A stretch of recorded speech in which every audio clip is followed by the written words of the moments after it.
नमस्कार, आप सभी का स्वागत है जीके मिलियनियर्स में। तो आइए दोस्तों, आज हम बात करने वाले हैं एक काफी महत्वपूर्ण पॉइंट को लेकर। आज हम बात करने वाले हैं जो कि एक कह सकते हैं कि इतना इम्पोर्टेंट आप सभी के लिए है।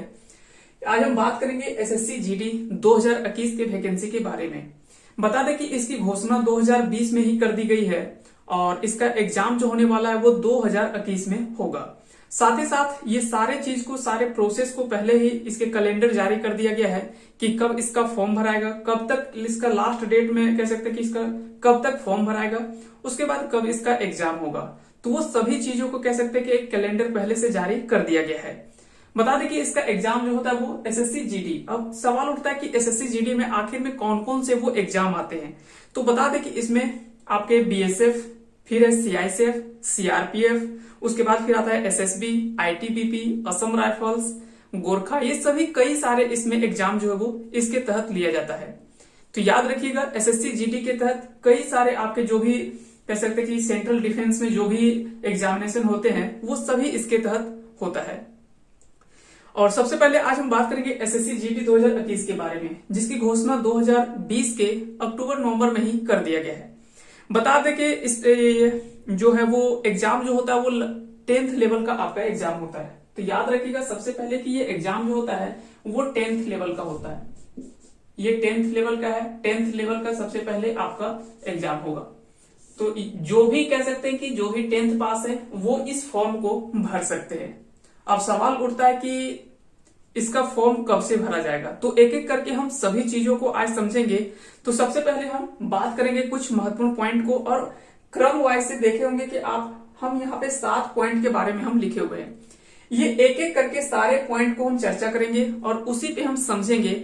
और आज ये पूरे एग्जाम डिटेल्स के साथ साथ आपके कब एग्जाम होंगे, कब आपका फॉर्म भराएगा, कैसा इसका सिलेबस होगा, किस तरह का इसका एग्जाम पैटर्न होगा, कैसे इसका पीईटी होता है, कैसे इसका फिजिकल स्टैंडर्ड टेस्ट होता है, कैसे इसका मेडिकल होता है, उन सभी चीजों के बारे में हम एक एक करके चर्चा करेंगे। तो आइए सबसे पहले हम समझते हैं इन सभी चीजों को एक एक करके। तो सबसे पहले बता दें कि एसएससी जीडी 2021 का जो घोषणा किया गया वो लगभग बता दें तो लगभग 28 से 29 हजार तक वैकेंसी आपको देखने को मिल सकता है। और ये कह सकते हैं कि इसमें जब भी वैकेंसी आता है तो अच्छा खासा वैकेंसी देखने को मिलता है। हालांकि पिछले 2 से 3 साल में कह सकते हैं कि इसमें कोई वैकेंसी अभी तक 2 से 3 साल में नहीं आया है। इसलिए कह सकते हैं कि फिर से एक बड़ी वैकेंसी की उम्मीद है और बड़ी संख्या में वैकेंसी देखने को मिल सकता है। क्योंकि हम जानते हैं कि 2017-18 में जब वैकेंसी आया था 18 में, तो वहां पे लगभग 56,000 के करीब वैकेंसी था। तो इस तरह से कह सकते हैं कि इसमें बड़ी संख्या में वैकेंसी देखने को मिलता है। और ये कह सकते हैं कि लड़कों के लिए एक अच्छा मौका भी होता है कि आपके पास बेहतर एक मौका होता है। और अगर आप इस चीज के लिए एलिजिबल हैं तो एक एक करके समझ लें। अगर आप इसमें एलिजिबल हैं तो आप बेशक इस एग्जाम में बैठें आपको, और इसमें बेहतर तरीके से तैयारी करें, जरूर आप सफल होंगे। तो चलिए हम उन सभी पॉइंट को हम एक एक करके समझते हैं। तो सबसे पहले तो सवाल उठता है इसकी फॉर्म डिटेल्स के बारे में कि आखिर में इसका फॉर्म जो है वो कब से कब भरा जाएगा, किन चीजों को हमको यहाँ पे समझना, उन सभी चीजों के बारे में हम चर्चा करने वाले हैं। तो सबसे पहले बता दें कि सबसे पहले इसका सवाल उठता है कि फॉर्म डिटेल्स में कि उम्र सीमा। सबसे पहले तो बात आता है कि उम्र कितना होगा, यानी उम्र सीमा इसका जो होगा वो क्या होगा। तो सबसे पहले उम्र सीमा बता दें कि हम बात करेंगे जनरल के सबसे पहले, और जनरल के बाद ओबीसी और एससी एसटी। तो सबसे पहले जनरल में अगर बता दे तो 18 से लेकर 23, 18 वर्ष से लेकर 23 वर्षों तक आपका जो होगा वो इसका होता है उम्र सीमा। अब यहाँ पे क्या है कि ये जो भी चीज हम बता रहे हैं वो पिछले सिलेबस के हम अकॉर्डिंग बता रहे हैं। जब ये आपका अगर कहीं हो सकता है 2 साल से इसका एग्जाम नहीं हुआ है, अगर आपके नए एग्जाम सिलेबस या नोटिफिकेशन में हो सकता है अगर के कुछ नया अगर चेंज करेगा तो उस चीजों को हम कह सकते हैं कि फिर से हम एक बार अपडेट कर देंगे। तो याद रखिएगा उम्र सीमा जो इसमें है वो 18 से 23 वर्ष है। वहीं पे अगर बात करें तो ओबीसी के लिए याद रखिएगा, ओबीसी के लिए 3 वर्ष कह सकते हैं कि 3 वर्ष की उम्र सीमा छूट दी गई है। जबकि एससी एसटी के लिए आपको 5 वर्ष की उम्र सीमा अधिक मिलता है। यानी कह सकते हैं कि 23 वर्ष तक जनरल भर सकता है, 18 वर्ष कम से कम होना चाहिए। 18 वर्ष से कम है तो आप इस चीज को नहीं भर पाएंगे, और 23 वर्ष से अगर आपका अधिक हो जाता है तो जनरल वाले फॉर्म इसको नहीं भर पाएंगे। तो सबसे पहले आपका इन दोनों के बीच में होना चाहिए, ये जनरल के लिए है। अगर आप ओबीसी में आते हैं तो आपको 3 वर्ष की अधिक उम्र सीमा दी जाती है, यानी कह सकते हैं कि 26 तक आप जा सकते हैं, 18 से लेकर 26 तक। वहीं अगर आप SC ST से बिलोंग करते हैं यानी इसके तहत आते हैं तो आपको 18 से लेकर 23 और 5 28 जोड़ दें, यानी 18 से लेकर 28 वर्ष तक आप इलिजिबल हैं इस फॉर्म को भरने के लिए। तो सबसे पहले तो बात आ गया उम्र सीमा के बारे में कि 18 से 23 वर्ष तक ये होगा जनरल के लिए, यानी UR जिसे हम कहते हैं, UR कह सकते हैं कि अनरिजर्व, यानी जनरल के लिए। अनरिजर्व के लिए 18 से 23 वर्ष। ओबीसी के लिए 3 वर्ष अधिक दी जाती है, यानी 18 से कह सकते हैं कि 18 से 26 वर्ष होगा। फिर अगर बात करें SC ST के लिए तो 5 वर्ष इसके लिए अधिक दी जाती है। अब उसके बाद आता है कि इसका फॉर्म आखिर में कब भरा जाएगा। तो बता दें कि फॉर्म डेट भरने की जो तिथि जारी किया गया है, यानी फॉर्म जो भराएगा वो 25 मार्च 2021 25 मार्च 2021 से इसका जो है वो आपका फॉर्म भरा जाएगा। तो याद रखिएगा 25 मार्च से आपका फॉर्म जो है वो भराना स्टार्ट हो जाएगा और इसका जो लास्ट डेट होगा वो होगा 10 मई। लास्ट डेट होगा वो होगा आपका 10 मई 2021। यानी कह सकते हैं कि ये दोनों के बीच में, इस समय के बीच में आपका फॉर्म भरा जाना चाहिए। लेकिन आप कोशिश करें जब आप इस सभी चीजों के लिए जब आप एलिजिबल होंगे और आप पूरे इस चीज को समझ लें, जब आपको लगेगा कि हाँ हम सभी चीजों को फुलफिल कर रहे हैं, तब आप निश्चित ही ये समय पे आप फॉर्म भर दें। और जब आप फॉर्म भरें तो ये ना सोचे कि हम अभी बहुत सारा डेट बचा हुआ है। जब फॉर्म भराना स्टार्ट हो जाता है तो आप फॉर्म कोशिश करें कि जल्दी ही भर दें, ज्यादा लेट करके नहीं भरें, क्योंकि लास्ट में क्या होता है कि सर्वर डाउन अगर चलता है तो आप वहां पे कह सकते हैं कि कई सारी दिक्कतें आने लगता है। तो या कोशिश कीजिएगा कि आप फॉर्म ये कोशिश करें कि पहले ही हम भर दें। तो याद रखिएगा 25 मार्च 2021 से लेकर 10 मई 2021 तक इसका फॉर्म भरा जाएगा। अब यहाँ पे बात आता है कि इसका एग्जाम कब होगा। तो याद रखिएगा इसका एग्जाम जो होने वाला है वो पहला तो एग्जाम का पैटर्न बता दें तो ये online exam computer based exam होता है, यानी CBT एग्जाम होता है। कंप्यूटर बेस्ड टेस्ट जो होता है उसका एग्जाम होता है। तो याद रखिएगा इसका एग्जाम जो होगा वो 2 अगस्त से लेकर 25 अगस्त तक इसका एग्जाम चलेगा। यानी इसका इस एग्जाम जो होगा, एग्जाम डेट अगर का बात करें, एग्जाम डेट तो 2 अगस्त से लेकर कितना तक होगा तो 25 अगस्त तक इसका एग्जाम चलेगा। तो और ये 2021, क्योंकि वर्ष हो सकता है बहुत लोगों को लगेगा कि कहीं 22 में तो नहीं होगा। तो याद रखिएगा इसका एग्जाम डेट जो है वो 2 अगस्त से लेकर 25 अगस्त 2021 तक इसका जो है वो एग्जाम होने वाला है। तो आप समझ चुके होंगे कि उम्र सीमा जो है 18 से 23 वर्ष, ओबीसी के लिए 3 वर्ष अधिक इसमें सीमा दी जाएगी और SC ST के लिए 5 वर्ष का छूट है। साथ ही साथ फॉर्म इसका भराना जो स्टार्ट होगा वो 25 मार्च 2021 से और लास्ट डेट इसका है 10 मई 2021 तक। याद रखिएगा इसका जो एग्जाम होने वाला है वो 2 अगस्त से लेकर 25 अगस्त कह सकते हैं कि 25 अगस्त 2021 तक होगा, क्योंकि बड़ी संख्या में इसमें कह सकते हैं कि फॉर्म फिलअप होता है, जिसके कारण से ये लंबा थोड़ा एग्जाम चलता है। साथ ही साथ ये ऑनलाइन एग्जाम होगा, ये सभी चीजों के बारे में तो बता ही दिए। उसके बाद एक यहाँ पे सबसे ज्यादा जो थोड़ा सा चर्चित सवाल उठता है कि इसमें पेमेंट कितना होगा। तो बहुत लोगों को ये सवाल होता है कि आखिर में इसका वेतनमान कितना होता है। तो याद रखिएगा इसमें वेतनमान जो होता है वो वेतन अगर बात करें, इसमें वेतन अगर बात करें तो अगर इसमें वेतन की बात करें तो आपका जो होता है 21,700 से लेकर, अगर वेतनमान का अगर बात करें तो 21,700 से लेकर आपका जो आता है वो है 69,100 तक। ये इसका वेतनमान यानी पे स्केल होता है। एज पर कह सकते हैं कि 7th CPS के तहत ये होता है, एज पर 7th CPS जो भी होता है उसके तहत आपका ये पे स्केल इसका होता है।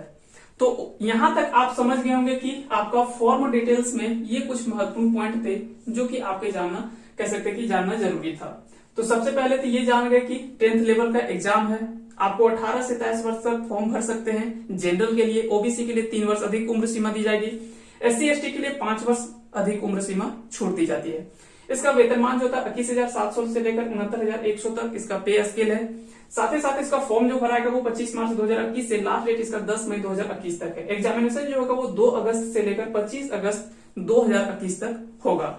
अब हम बात करेंगे दूसरे पॉइंट को। अब दूसरे पॉइंट में हम बात करते हैं, सबसे पहले वो है एग्जामिनेशन के बारे में। तो याद रखिएगा, इसका जो मुख्य रूप से जो एग्जाम होता है वो कह सकते हैं कि 2 चरणों में इसका मुख्य रूप से अगर बात करें तो 2 फेज में आप बांट ले इस चीज को।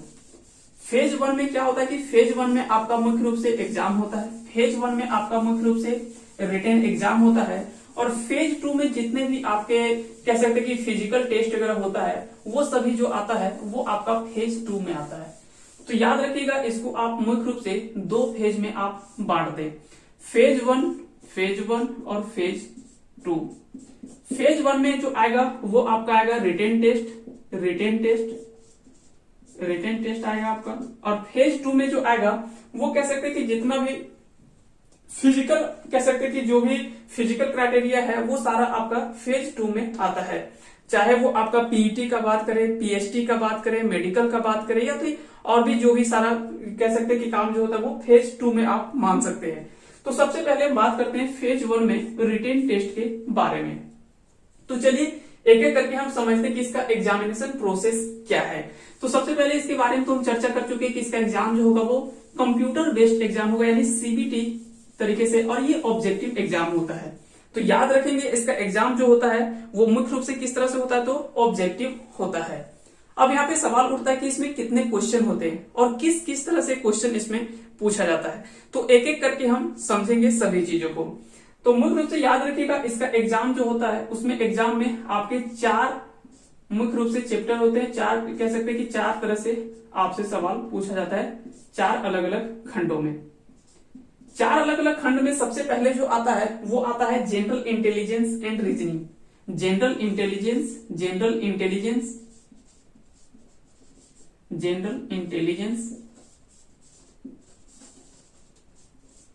एंड रीजनिंग, ये आ गया आपका पहला। दूसरा में आता है वो आता है आपका एलिमेंट्री मैथमेटिक्स। दूसरा में जो आता है वो है आपका एलिमेंट्री मैथमेटिक्स।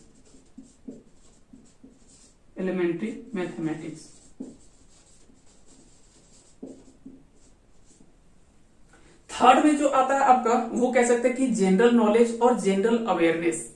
तीसरा में जो आपका है वो है जनरल नॉलेज,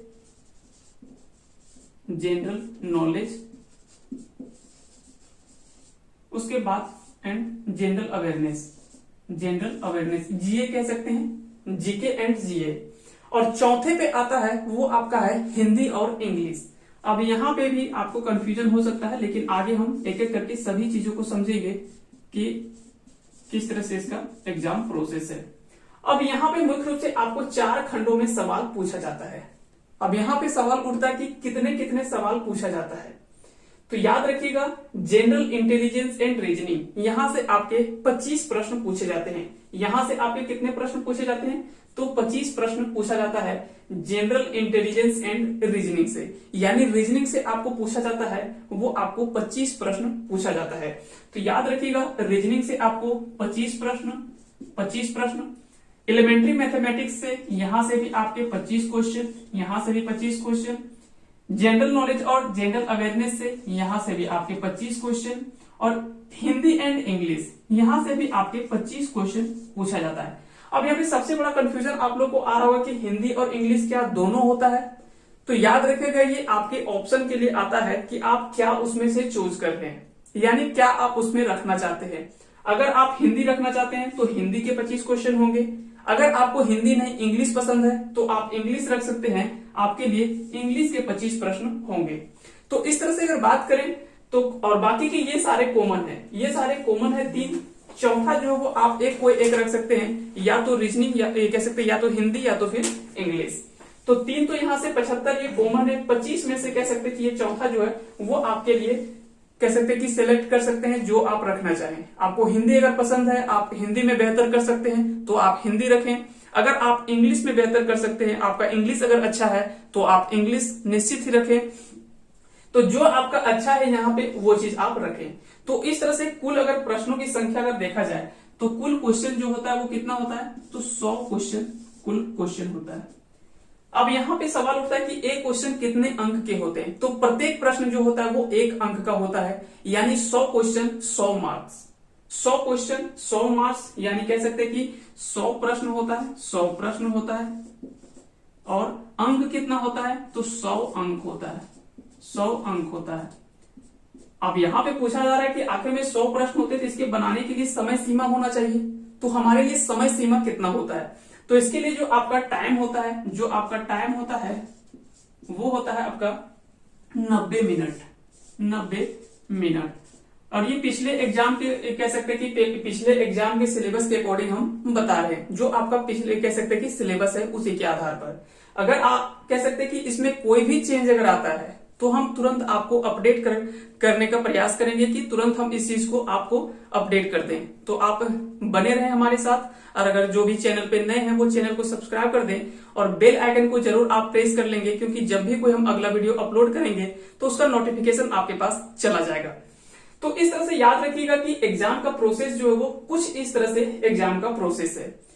सबसे पहले आता है जनरल इंटेलिजेंस एंड रीजनिंग, जो कि 25 क्वेश्चन, एलिमेंट्री मैथमेटिक्स यानी मैथ से आपके 25 प्रश्न होते हैं, जनरल नॉलेज एंड जीके कह सकते हैं कि जनरल अवेयरनेस, जो कि करंट अफेयर्स से संबंधित जो भी क्वेश्चन होते हैं वो सभी होगा। और उसके बाद आता है हिंदी इंग्लिश, आप इसमें से कोई एक चूज कर सकते हैं जो आपको अच्छा लगे और जिसमें आप बेहतर कर सकते हैं, जिसमें आपके कह सकते हैं कि तैयारी जिसमें आपका बढ़िया है, वो चीज को आप सिलेक्ट करके रख सकते हैं। हिंदी हो तो हिंदी, इंग्लिश हो तो इंग्लिश। इस तरह से 100 प्रश्न होते हैं कुल आपके, कह सकते हैं कि प्रत्येक प्रश्न 1 अंक का होता है। इस तरह से कह सकते हैं कि 100 अंकों का कुल आपका एग्जाम होता है। इसके लिए आपको समय दिया जाता है 90 मिनट और प्रश्न होता है 100। अब यहां से अगर डिटेल हम जाएं इसमें एग्जाम में कि अगर जनरल इंटेलिजेंस और रीजनिंग में किस तरह से सवाल आपसे पूछा जाता है, तो बता दें दोस्तों इसमें बहुत सारे चैप्टर दिया हुआ है। लगभग इसमें ऐसे चैप्टर दिए हुए कि लगभग आपको चैप्टर दिखला दिया गया है। चाहे वो आपका जो भी स्टार्टिंग से अगर बात करें तो वो लगभग चैप्टर जो वो रीजनिंग में आपका दिया हुआ है। तो चैप्टर उतना चैप्टर का नाम लेना आपके लिए बेहतर नहीं होगा। तो कह सकते हैं कि अगर आप रीजनिंग में मोटे तौर पर अगर बात करें तो रीजनिंग के लगभग चैप्टर आपके सिलेबस में दिया हुआ है।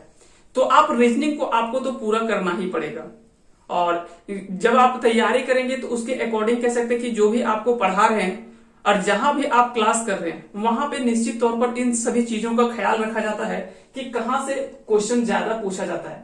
अगर आप अपने से तैयारी कर रहे हैं तो आप एक बार फिर से सिलेबस को डाउनलोड करें और अच्छे से एक बार फिर से पूरे डिटेल से एक एक चैप्टर को समझ लें। और नहीं तो अगर कहीं आप पढ़ रहे हैं ट्यूशन में तो कह सकते कि निश्चित तौर पर आपको वहां पे इन सभी चीजों का बेहतर ख्याल रखा जाता है कि कहां से प्रश्न पूछे जाते हैं, उसी के पैटर्न पर आपको पढ़ाया जाता है। चाहे वो कोई भी इंस्टीट्यूट हो, चाहे वो आप ऑनलाइन पढ़ रहे हो या तो फिर ऑफलाइन पढ़ रहे हो, तो वहां पे इन सभी चीजों का ख्याल रखा जाता है। और जो भी टीचर आपको पढ़ाते हैं इन सभी चीजों को बेहतर तरीके से समझने का प्रयास करते हैं, उसी आधार पर आपको बताया जाता है। उसके बाद आता है दूसरा है आपका एलिमेंट्री मैथमेटिक्स। तो रीजनिंग अगर बात करें तो बहुत ज्यादा आपको डिटेल में भी नहीं जाना है, बहुत ज्यादा डीप भी नहीं जाना है, लेकिन एक जो नॉर्मल रीजनिंग होता है वो आपको पढ़ना है। और उसमें भी वर्बल आपके ज्यादा रीजनिंग पूछे जाएंगे, नॉन वर्बल यहाँ पे उतना जिक्र नहीं किया है। तो ज्यादातर क्वेश्चन जो पूछा जाएगा वो आपका वर्बल रीजनिंग से ही पूछा जाएगा। दूसरा आता है एलिमेंट्री मैथमेटिक्स। तो जानते हैं कि जब एग्जाम 10th लेवल का एग्जाम है तो वो हमसे क्वेश्चन एक्सपेक्ट कितना हाई लेवल का कर सकते हैं। निश्चित ही 10th लेवल का आप क्वेश्चन भी एक्सपेक्ट कर सकते हैं कि उसी लेवल का एग्जाम भी होगा। तो मैथ भी जो होता है वो जनरली अगर आप 6 to 10th अगर बात करें, अगर 6 to 10th अगर बात करें, 6 to 10th अगर आप मैथ बना लेते हैं तो ये इनफ होगा। कह सकते हैं कि यहाँ पे लगभग आपके जो भी सवाल बनेंगे वो सभी प्रश्नों को आप आसानी से हल कर लेंगे। अगर छठा से लेकर आप 10वीं तक के अगर मैथ अगर आप बना लेते हैं, या तो कह सकते हैं कि कोई भी आप एक कॉम्पिटिटिव का आप कोई एक बुक उठा लें, चाहे आप RS अग्रवाल का पढ़ें या तो जो भी बुक आपको पसंद आता है, तो वो बुक को आप उठाएं और वो बुक को आप एक एक करके जो भी चैप्टर है, तो इसमें चैप्टर क्या है कि अरिथमेटिक के लगभग चैप्टर आपको हाईलाइट किया हुआ है, जैसे रेशियो एंड प्रोपोर्शन, एवरेज है, परसेंटेज है, टाइम एंड वर्क है, टाइम एंड डिस्टेंस है। उसके बाद कई सारे है, प्रॉफिट एंड लॉस है, SI CI है, यानी कह सकते हैं कि सिंपल इंटरेस्ट है, इस तरह से कह सकते हैं कि कई सारे आपको लगभग अरिथमेटिक के सारे चैप्टर दिए हुए हैं। फिर आपका अगर एडवांस में हम जाते हैं तो वहां पे भी आपका मेंसुरेशन, ज्योमेट्री, ये सभी चीज भी आपको हाईलाइट किया हुआ है सिलेबस में। तो मुख्य रूप से अगर देखा जाए तो लगभग आपको मैथ के जो भी टॉपिक है वो सभी टॉपिक के आपके कह सकते हैं एक बेहतर समझ होना चाहिए हर टॉपिक के बारे में। जब आप टाइम एंड वर्क पढ़ रहे हैं तो टाइम एंड वर्क के जो भी आपके बेसिक कंसेप्ट है वो सभी चीजों को आपको पता होना चाहिए। अगर बात करें परसेंटेज का, तो परसेंटेज में जितने भी तरह के पैटर्न पे कह सकते हैं कि सवाल बनते हैं उन सभी के बेसिक्स आपको पता होने चाहिए। इसी तरह से आपको मुख्य रूप से एग्जाम में सवाल पूछा जाता है। तो बहुत ज्यादा हाई लेवल का एक क्वेश्चन नहीं रहेगा, आपको 10th लेवल का कह सकते हैं कि 10th लेवल का प्रश्न होगा और उसी पे इसका सारा सवाल होगा। और नहीं तो अगर आपको ज्यादा परेशानी हो रहा है तो आप प्रीवियस ईयर के क्वेश्चन बैंक को उठा लें। आप नहीं, अगर आपके पास बुक नहीं है तो आप प्रीवियस ईयर के कोई एक बुक खरीद लें और आप उन प्रश्नों को देखें। तो वहां पे क्या होगा कि आपको बेहतर तरीके से पता चल जाएगा कि आपको किस तरह से सवाल पूछा जाता है। उसके बाद फिर तीसरा आता है, वो आता है जनरल नॉलेज और जीए।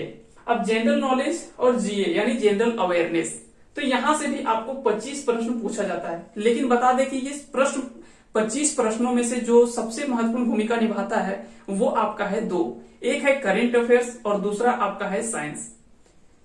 एक है आपका करेंट अफेयर्स और दूसरा कह सकते हैं कि साइंस। ये 25 प्रश्नों में से जो है कह सकते हैं कि 10 से लेकर 15 प्रश्न तक जो आपको दो मिलेगा वो मिलेगा दो ही चीज से, एक तो आपका करेंट अफेयर्स और दूसरा है आपका कह सकते हैं कि साइंस से। तो साइंस और करंट अफेयर अगर आप बहुत अच्छे से पढ़ लेते हैं तो यहां से आपको ज्यादातर सवाल अच्छे से, हालांकि आपको सिलेबस में बहुत कुछ दिया हुआ है, हिस्ट्री दिया हुआ है, ज्योग्राफी दिया हुआ है, हिस्ट्री, ज्योग्राफी, इकोनॉमिक्स, पॉलिटी है, उसके बाद फिर कह सकते हैं कि फिजिक्स, केमिस्ट्री, बायोलॉजी है, फिर साइंस एंड टेक्नोलॉजी के बारे में दिया हुआ है। फिर उसके बाद और अगर हम चर्चा करें तो आपका खेलकूद है, कला और संस्कृति है। तो इस तरह से कई सारे चीज उसमें टॉपिक जो मुख्य रूप से हाईलाइट किया हुआ है। उसके बाद फिर स्टैटिक जीके से आपको सवाल यहां से पूछा जाता है।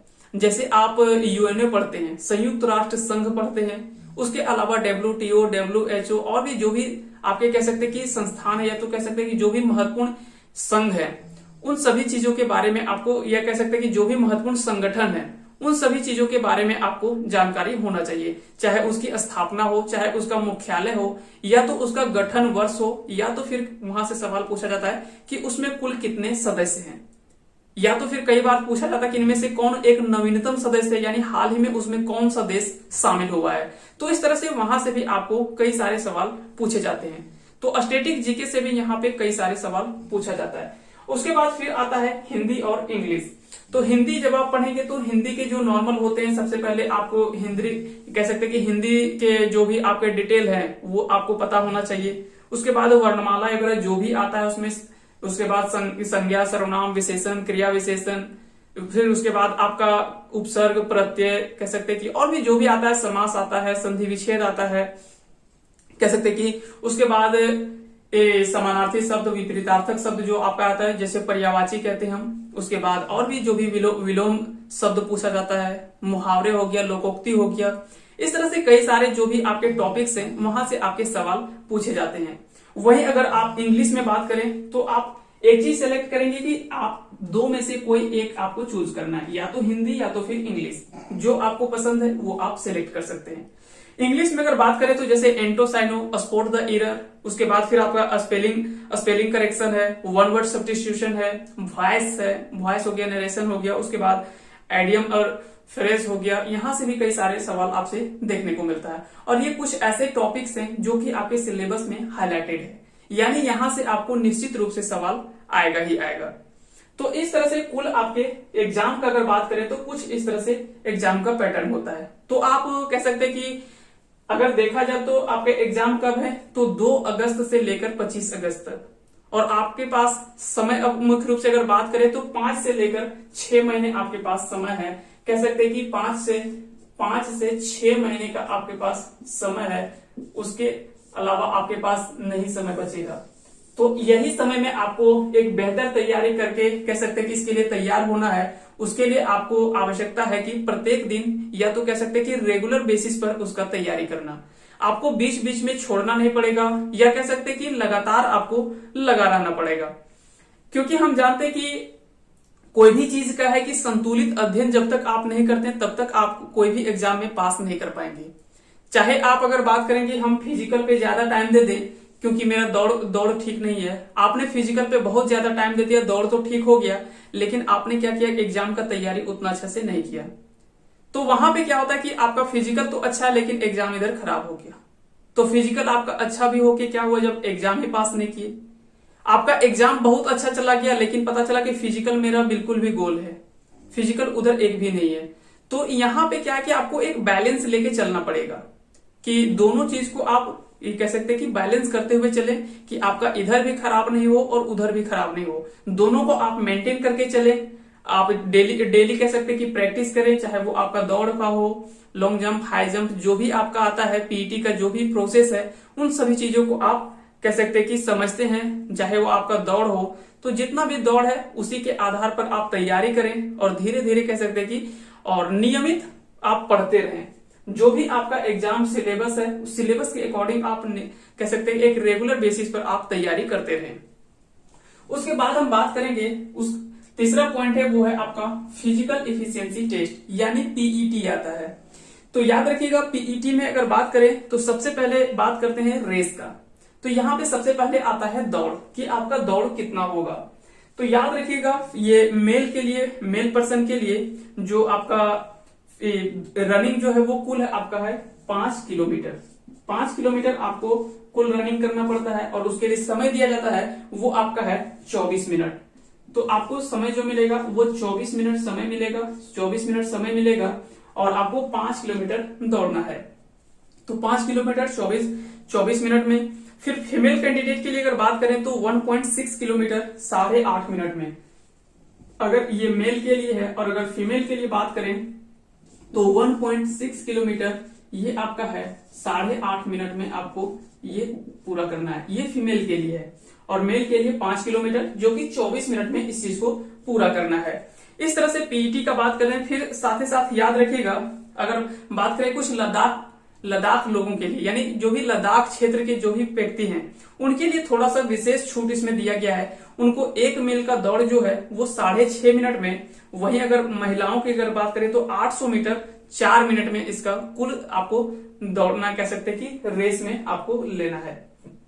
तो याद रखिएगा लद्दाख क्षेत्र के लिए या कुछ प्रमुख क्षेत्रों के लिए कुछ इसमें विशेष छूट दी गई है। तो इन सभी चीजों के बारे में आप याद रखिएगा। तो इस तरह से अगर बात करें तो फिजिकल इफिशियंसी टेस्ट में जो है वो मुख्य रूप से दौड़ आपका जो है वो सबसे ज्यादा महत्वपूर्ण रखता है, कि आपको मेल के लिए 5 किलोमीटर 24 मिनट में और फीमेल के लिए 1.6 किलोमीटर 8.5 मिनट में।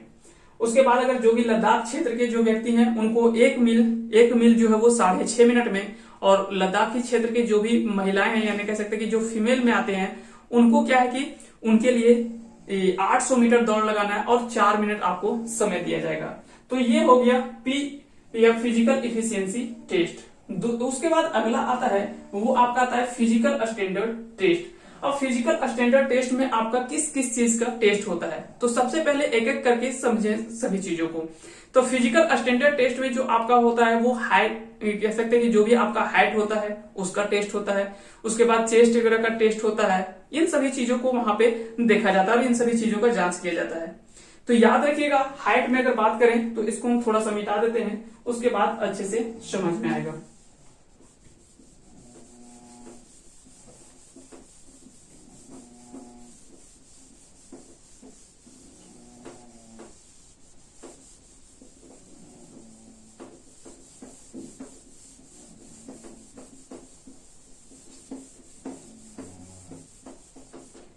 अब हम बात करते हैं हाइट की।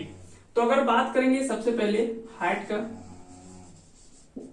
तो हाइट आप कह सकते हैं कि 170 होना चाहिए। ये किसके लिए, यूआर यानी अनरिजर्व, ओबीसी और एससी, ये सभी के लिए 170 हाइट होना चाहिए। ये है किसके लिए, तो ये है आपका मेल के लिए, ये मेल के लिए है। वहीं अगर फीमेल के लिए बात करें तो ये फीमेल के लिए जो रखा गया है वो 157 यानी 157 सेंटीमीटर होना चाहिए, 157 होना चाहिए, जबकि मेल के लिए 170 होना चाहिए।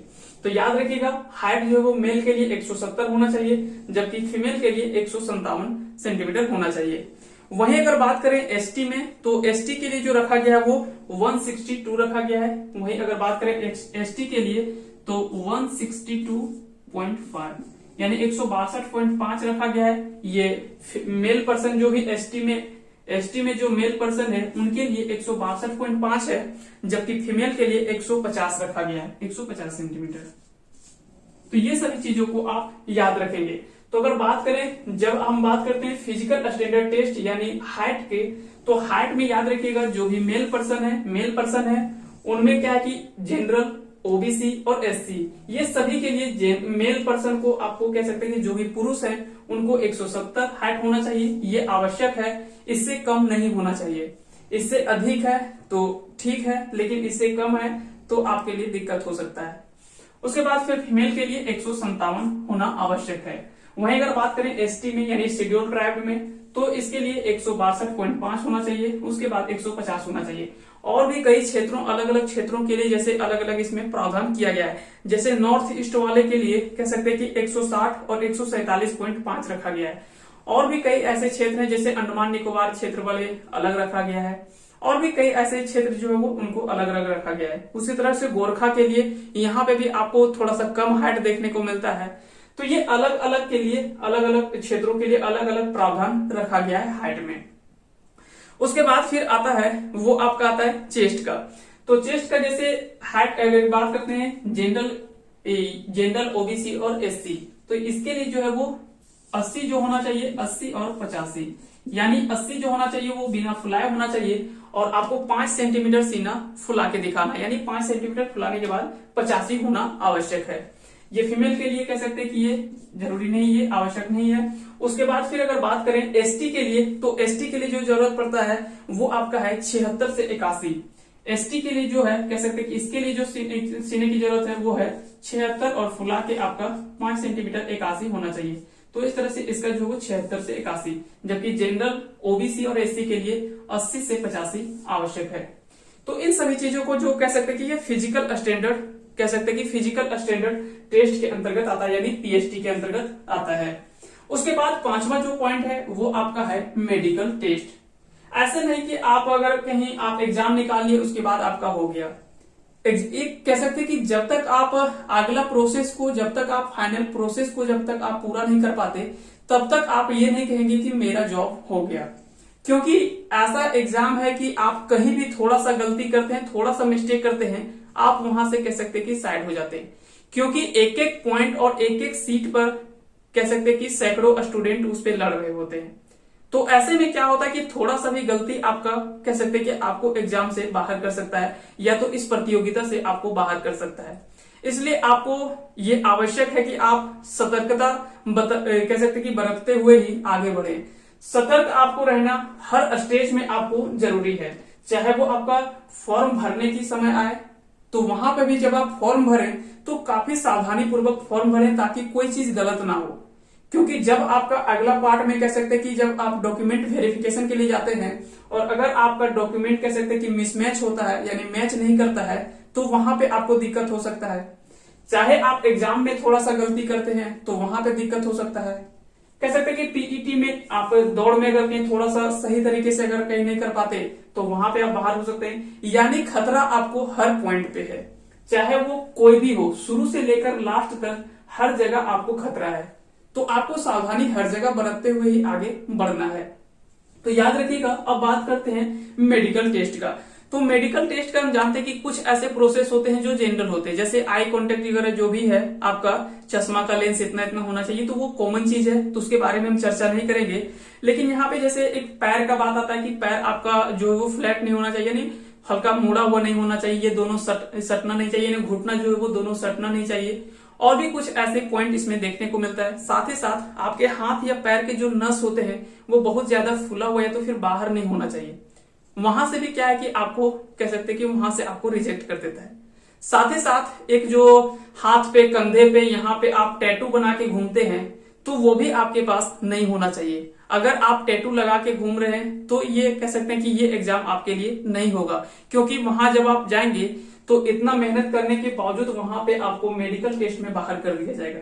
यानी आपको कह सकते हैं कि अनएलिजिबल घोषित कर दिया जाएगा, वहां पे आपको एलिजिबल नहीं माना जाएगा। इसीलिए अगर आपको कह सकते हैं कि इन सभी चीजों के बारे में अगर आप पहले अवगत नहीं है तो इन सभी चीजों को आप बेहतर तरीके से समझ लें कि आपके पास कोई टैटू नहीं होना चाहिए, कोई टैटू नहीं होना चाहिए। अगर आपके पास टैटू है तो आप पहले कह सकते हैं कि इन सभी चीजों के लिए आप एलिजिबल नहीं होंगे, इसलिए टैटू नहीं होना चाहिए आपके पास।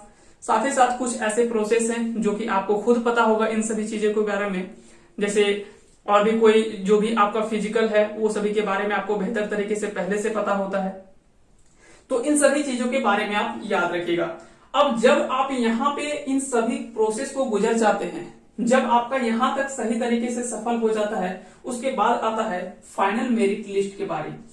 अब फाइनल मेरिट लिस्ट में आप ये नहीं कहेंगे कि मेरा मेडिकल हो गया तो ऐसा नहीं कि मेरा जॉब हो गया, वहां पे भी आपका जॉब नहीं हुआ है, क्योंकि जब तक मेरिट लिस्ट में आपका नाम नहीं आता, मेरिट लिस्ट में जब तक आपका नाम नहीं आता तब तक आप ये नहीं कह सकते कि मेरा जॉब हो गया। मेरिट लिस्ट में जब आपका नाम आता है, मेरिट लिस्ट में जब आपका नाम आ जाता है तो कह सकते हैं कि आप संतुष्ट हो सकते हैं, लेकिन वहां पे भी आपको सिर्फ कह सकते कि बहुत ज्यादा खुश नहीं होना है।